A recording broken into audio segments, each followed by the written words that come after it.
Hey there, this is part two of the video series that I made today about God in the Old Testament. The first part of it was specifically responding to atheists who bring up God's character in the Old Testament and how to respond to them.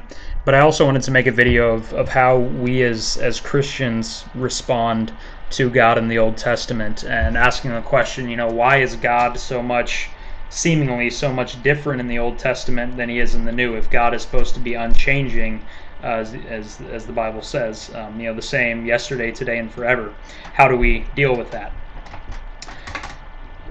And I really have been thinking about this lately, and I would say my response is as follows.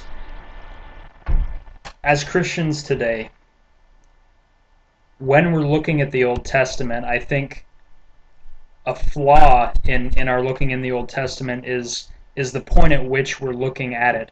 We're looking through the fact that Christ died for us and saved us. All we've ever known is the grace aspect of the relationship with God, is the biggest act of grace and love that the world has ever seen. We're living on the other side of that.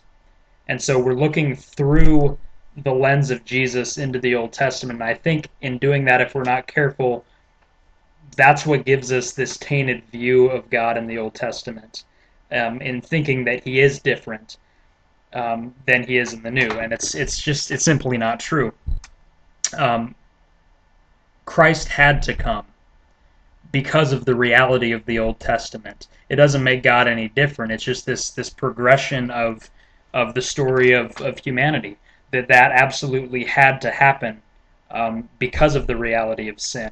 And when you're looking, like I said, through the lens of Christ to the Old Testament, and you see God enacting punishment on whole nations, on setting up the system with the Hebrews, that death was a reality for a number of sins. It seems like there's a difference or there's a contradiction, but there really isn't. It's just one side of it shows us the severity of sin, the real severity of sin. The Old Testament says the wages of sin is death. That's just a simple, straightforward, and real statement in the Old Testament, is that the wages of sin is truly death. That's the price that has to be paid for it. And that's a scary thought to us, but that's all we've ever seen. Like I said before, all we've ever seen is the grace aspect of it, and we don't. It's very difficult for us to understand the sin aspect of it, but it was definitely real to people in the Old Testament.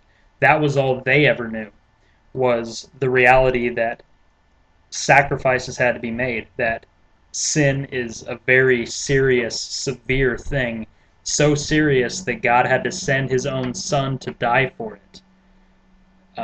So my charge to Christians would just be, don't let yourself have a tainted or unrealistic view of what sin really is, simply because all we know is like I said, the grace aspect of God sending Jesus, and that's all we have to understand now, is that. But it was a serious reality for people in the Old Testament, that sin separates us from God. Not only was so serious that Christ had to come, but was so serious that when we first sinned, we were cast out of the Garden of Eden. I mean, it completely separates us from God, and we can't forget how wide that separation is.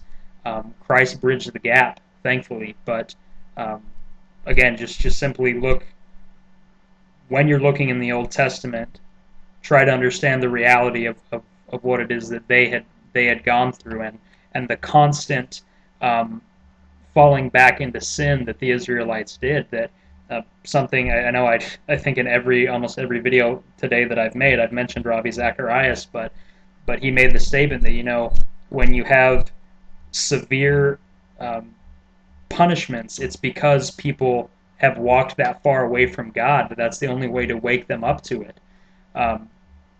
Sin is so serious, and it's something that that I think Christians don't see as clearly as they should.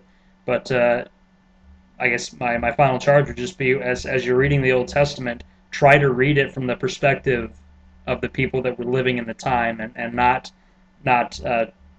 through our eyes today, as we're looking, again through the lens of Christ to the Old Testament. So I think that's the perspective that we need to have when we're thinking about the Old Testament and thinking about how we ought to reconcile that seeming difference, even though it isn't really a difference. It's just, like I said, the progression of humanity and God having to send a sacrifice at a point in history, knowing that we would all fall and knowing that sin would be a reality for us. So that's how I'd answer it, and I hope that answers the big question of how we as Christians deal with God in the Old Testament. So thank you for watching. Bye.